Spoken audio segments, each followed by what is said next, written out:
name might mean the lion, but he acts more like a mouse, running with the rats inside his house. Hello, my name is Stanley Heller. Welcome to The Struggle. This is our 800th program. We've been broadcasting weekly since 2003. And a shout out to viewers in Oradell, New Jersey. Met up with one of them at a demonstration in New York City for Syria last week.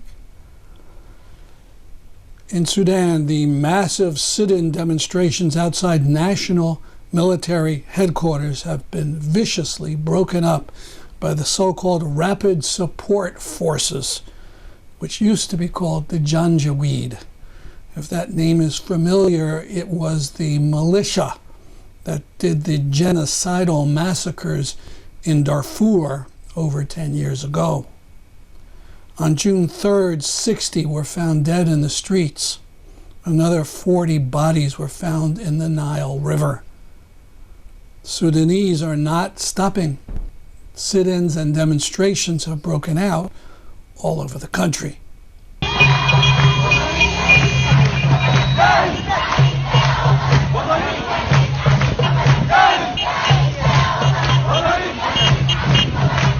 The Guardian of Britain reports that just weeks ago, Janjaweed leader Hamidi met with the Saudi powerhouse Mohammed bin Salman. The Saudis a month ago had promised $3 billion to the military government. Hamidi pledged full loyalty to the Saudi crown prince. Why does MBS care about all this? He has somewhere in the number of 14,000 Sudanese fighting in Yemen for him instead of Saudi Arabians. And Egypt is involved too. Sisi doesn't want a democratic example on his border. More on this from Democracy Now! And before we conclude, Marine, I wanted to ask you about all the different countries that are involved in the conflict in Sudan. Egypt, Saudi Arabia, and the UAE have all been supporting the military in Sudan, helping to suppress the opposition, the protesters. And just last month, Hamidi met with Saudi Crown Prince Mohammed bin Salman. So can you explain what interest do Egypt, the UAE, and Saudi Arabia have in supporting this military council, and what the protesters are saying about that?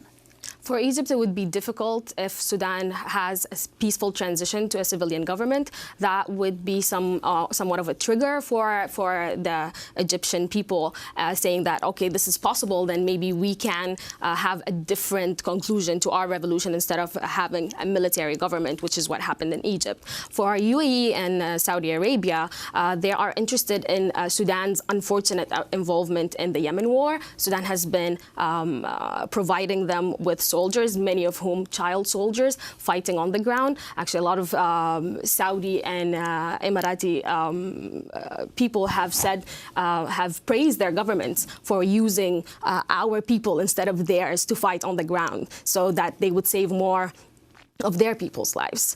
So if there's a transition to a civilian government, the civilian government, one of its first demands is to stop this outsourcing that is happening through Sudan of our people, especially the human rights violations of using child soldiers, and to stop the conflicts within Sudan. And as we wrap up, you've been back and forth to Sudan. You just came back. You were there just before they opened fire on the sit-in. You were jailed in January. You were detained. Describe what it's like to be there and why you continue to go back and forth and hold out hope.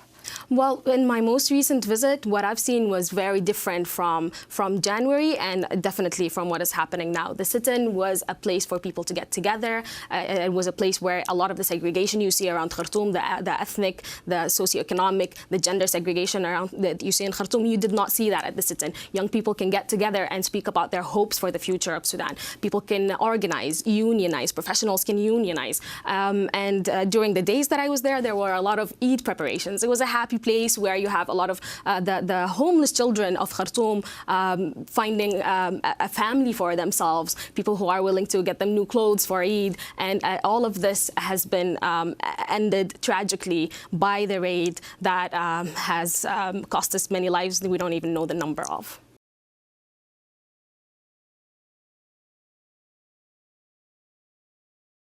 Much of the organization of the protests in Sudan is done by the Sudanese Professional Association. Their website is sudaneseprofessionals.org. Now, what can be done in this country?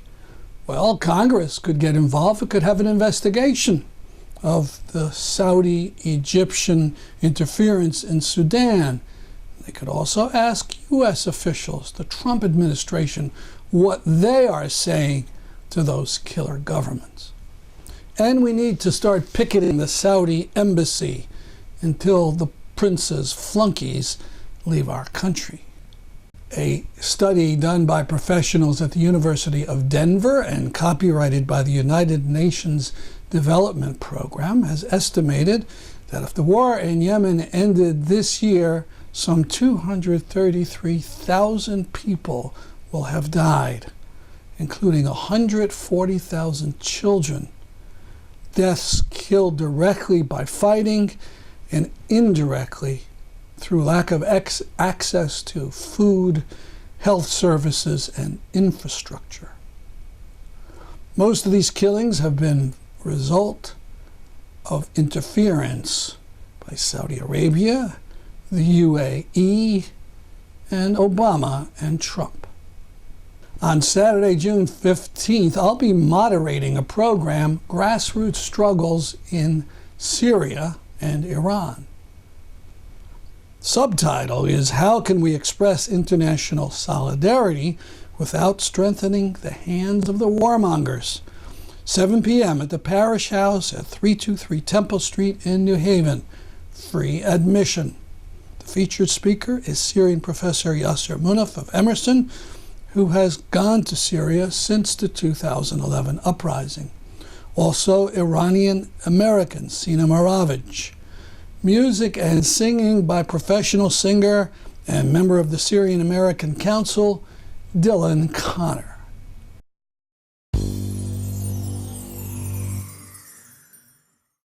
Now to the vigil for Syria and Idlib on June 2nd in New Haven. And I really do think that this is as much for us as it is for the passers-by. My intention and our intention we have a Connecticut for Syria group on Facebook, and we try to put together events to highlight the atrocities happening in Syria. And so we decided to gather here today because the situation in Idlib, Syria, has become a real emergency in the last month. There was a ceasefire, if you will, around Idlib for a little while, but as we expected, it crumbled, and as of the last 4 weeks, the Russian regime, along with Assad, whom they back, are attacking southern Idlib in particular with real ferocity and abandon, and they are killing hundreds and hundreds of people. They are targeting hospitals. 25 medical facilities in the last month have been hit and targeted. They are targeting schools. They are targeting marketplaces. And it is this total disregard for civilians that is really, really of grave concern to us. And so we decided we would like to take some kind of action to come together, to recognize what's happening, to stand together against the idea that you're allowed in this world, it seems, based on what Russia and the Assad regime are doing, it seems as if you're allowed to target children and families and their homes and marketplaces and hospitals and schools without consequence.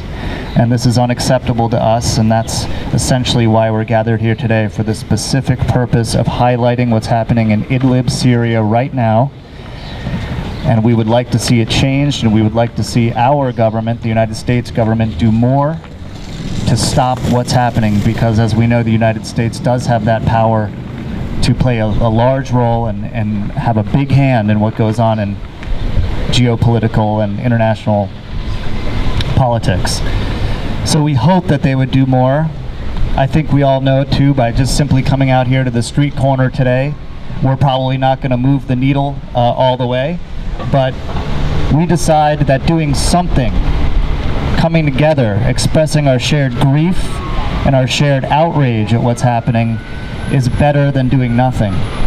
And we have Syrians here with us today. We have people who are not Syrian with us today. We have people from Iran here today. And all of us human beings care about the lives of innocent civilians, wherever they are. And so I'd like to thank all of you for showing up here today to hold a sign to highlight what's going on. 80 barrel bombs were dropped every day in the last month. Now, a barrel bomb is basically a garbage drum, like those cylindrical garbage cans that you see in the city, that's packed with TNT and nails and anything that can cut, and it's dropped from a helicopter. You can't really aim too well with that. You just drop it on whatever's down there, and it has immense power to do damage and kill people. They're using phosphorus bombs, which are outlawed. They are basically a form of napalm, or they're incendiary, I should say. And they are making an attempt to actually burn the crops of the people in Idlib to prevent them from growing food. And one of the Assad slogans in Syria has been, Assad or we burn the country. And that's essentially what we see him carrying out. Either it's us, your regime of the last 40 some odd years, or we will burn the whole country. I would say, as everybody's different face here, just ask that God, you look down on us and just know what it is we're trying to get the word out on, and that it's beyond human power at this point, it appears. You know, we need divine intervention. We need your help. It's not okay for children to be dying. It's not okay for families, for hospitals to be bombed. And it's not okay for a regime to take over and kill people that offer the slightest bit of resistance to it, Lord. We live in a land of freedom that obviously we're going to take for granted from time to time. And thank you that we can come together and hear what's really going on in the world as a parent, as a father, as a human being, just to see what's going on. Just to see what's going on. I don't like it when my daughter has a cold. I can't imagine pulling my child out of rubble and coming from a bomb, coming from countries that have nothing but hate in their heart to break a resistance that wants peace. The main terror group in Idlib is Tahrir al-Sham, and their members were in Assad's dungeons at the beginning of this war. But he knew that if he could taint the opposition and call them terrorists, it would convince people to step back. But I want to tell you about the part of Idlib that aren't terrorists, which is most of them. Anand Gopal wrote a great article for The New Yorker called Syria's Last Bastion of Democracy, which he talks about a town called Sarakeb, which fought off regime forces, and then an Al-Qaeda affiliate invaded them, and they rallied the town, and peacefully, like we're chanting loud, we're chanting Surah Fatiha all together, Al-Qaeda fled because they knew they couldn't hold the town. They knew that they would have to fight with the townspeople. Even in the middle of the war, even in the middle of the bombing, some civilians complained about the town's governance. So what they did is, even under siege, even under regime bombs, they held an election. And they have a local government that's fighting both Assad and the terror groups. Marat al-Numan has had huge mass demonstrations. Their story isn't told anywhere in the media. Even northern Aleppo, still under opposition control. Last year they held they're in exile, they're hiding, but they were passing secret ballots around, and they elected a woman leader as the leader of their civilian council. These are the stories that we miss of people who organize against both government and state terror. There's examples of this in Libya, there's examples of this in Palestine and in Iran too, but we're focusing on Syria today. And we need to tell the story of these revolutionary councils, these democratic governance, and the radical experimentation they do. One thing I have noticed recently is a lot of aid workers, a lot of aid groups, UN groups like UNICEF, UNHCR, has aid offices where they ask Assad for permission before delivering aid. So they go there, and Assad says, okay, you can deliver aid, just buy this $1,000 cell phone, stay in this $2,000 hotel, and at the end, 10% of the aid gets to people in need. And people at the UN are mad about this. They're scared for their safety, but they've been leaking to the media that they're really upset that this corrupt aid process is getting so much money to this dictator. Assalamu alaikum everyone, peace be upon you all. According to every religion, according to every faith tradition that we believe in and we follow, it's not okay. It's not okay that people in Idlib has to sleep at night and wake up and never wake up in the morning. It's not okay for those children to lose their school, to lose their homes, and end up on the street or under an olive tree. According to any religion, any faith tradition, that we should love one another and we should care about each other. So it's not okay to be silent, it's not okay to be quiet about what's happening over there. Even though it has been 9 years, even though we have seen many people that gave up because they didn't see any progress. But we have to continue. As a human, we have a responsibility for those people who are living over there and suffering by themselves. So please continue what you're doing. Our voice absolutely reaching over there, and they are appreciating everything we have been doing here. Even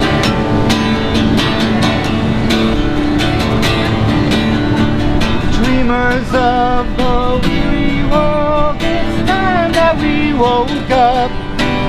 There's another king killing his own people. Dreamers of the weary world, it's time that we woke up and ring them bells from high inside our people.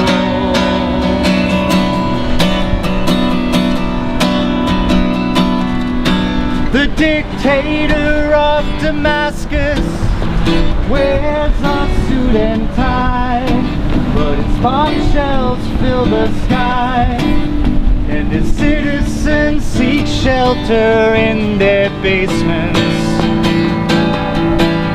The food is running out now, there are children without heat, rockets force them into the street, where the sniper's bullet greets them on the pavement. Dreamers of the weary world, it's time that we woke up. There's another king killing his own people. Dreamers of the weary world, it's time that we woke up. Let's ring them bells from high inside our steeple.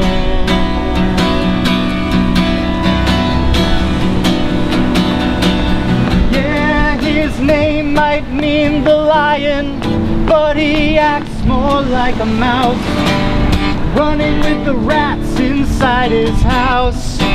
And the United Nations answers with its silence. He depends on his friends in Iran and Hezbollah, vetoes from China and Russia, who supply the weapons of the deadly violence. Oh, ayuna elam nilnaimu felkas taikidu hunaka hakim yaktulu dabo ayuhala alam ilnaimu felkas taikidu Ghoufran Allababidi.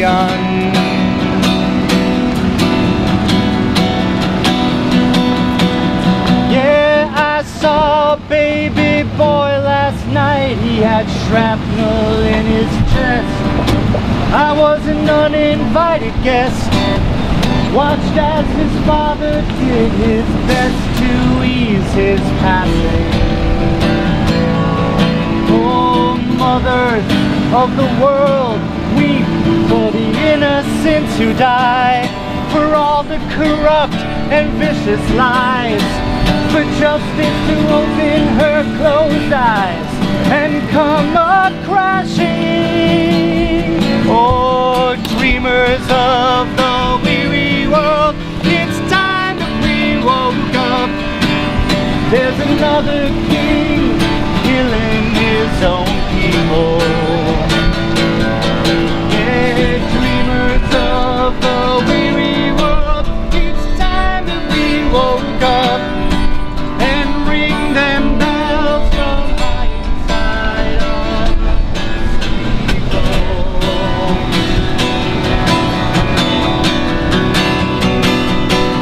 Oh, don't you turn away now. Don't you be paralyzed. Watch the TV mesmerized. We can do more than empathize. We can help save human lives through concrete action. Yeah, lift your voices to them now, wherever you may roam. Let them know they're not alone. Let your deeds sow the seeds of real compassion. Oh, dreamers of the weary world, it's time that we woke up. Yeah, there's another king killing his own people. Dreamers of the weary world, it's time that we woke up and ring them bells from high inside our steeple.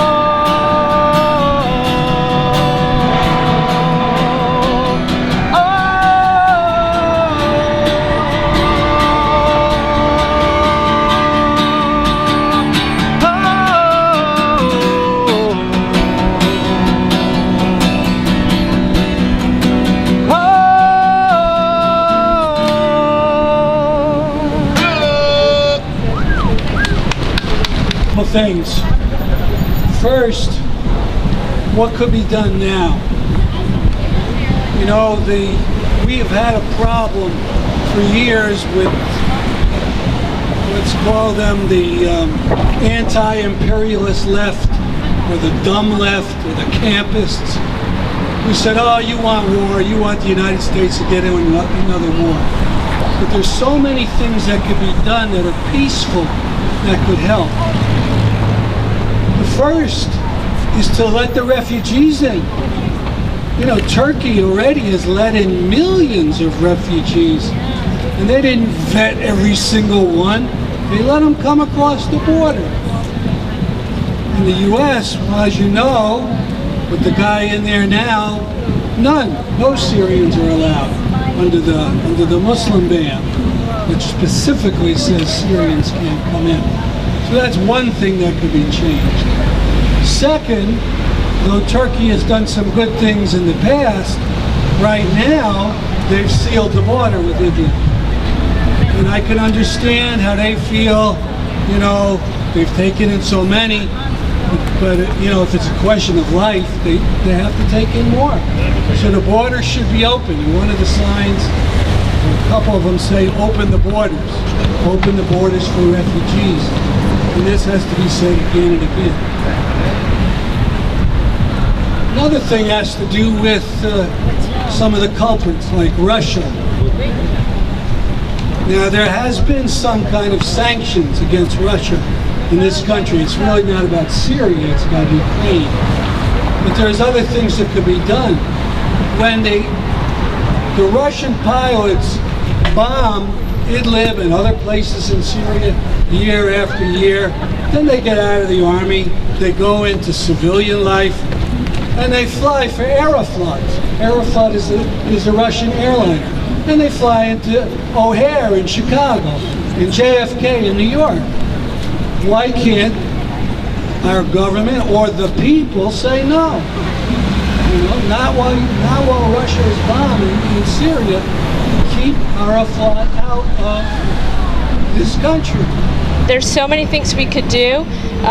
Peacefully calling our congressperson, telling our neighbors about what's happening, to raise awareness and just let the Syrian people know that they're not alone.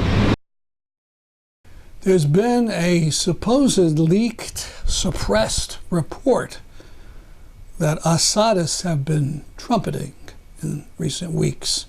They wave a document they claim is from the UN Chemical Weapons Organization, and the document concluded that the 2018 chemical attack on Douma that killed 40 to 70 people was actually a false flag operation by anti-Assad forces. Supposedly, al-Sham killed their own children to get the sympathy of that notorious bleeding heart, Donald Trump, who would supposedly come to their rescue. I wrote to the OPCW, and while they didn't respond to the document directly, they made it plain they were not withdrawing their conclusion that the chemical chlorine bombs had been dropped from the air. Hope to deal with this nonsense in depth next week, but in the interim, we highly recommend the analysis of Clay Claiborne, who has been reading all the technical reports about Syria for years. And from the Peter Tatchell Foundation, news that the World Health Organization has removed transgender from the list of mental health disorders. Their comment, it's about time. And in breaking news, the New York City Police Department has apologized to the gay community for its violent repression of Stonewall. It took just 50 years for that apology. That's our program for today. See you next week at this time. I'm Stanley Heller for The Struggle.